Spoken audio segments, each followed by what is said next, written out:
जगा किसान पई सरकारी योजना सतेजिमिति पालटिछि सात सपन। बापा माँ छेउंड जगा किसान पाइले खाए न पाइले नहीं। जेजेको पाखरे रुहे जेजे को मिलुथिबा चाउल भत्ता टंकारे चले जगा। जन्मरू अधा खंडिया अधा हाथ ना अच्छी भिन्नक्षम प्रमाणपत्र ना अच्छी रहिबा पई पक्का घर ना मिलुछि चाउल भत्ता टंका। सरकारी योजना कहिले सात सपन। जगार इच्छा केबे पूरण हेबो? ए जगा दुनिया आगरे केबे मनीष होई बाट चलिबो? एई स्वप्न देखंती जेजे प्रभाकर किसान।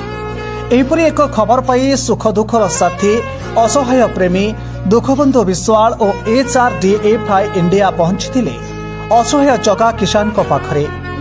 अनुगुल जिला पालहड़ा ब्लॉक रोहिला पंचायत बांकुली ग्रामर बापा माँ छेउंड जगा किसान खोजुछि बंचिबार राहा। ए समस्याटी देखिला परे HRDF इंडिया तरफ प्रशासन को अवगत करा दैछि। वृद्धा जेजे बापा पई साजिछि बोझ। जगा किसान भिन्नक्षम होई मध्य भत्ता और अंत्योदय आवास हेउछि सात सपन।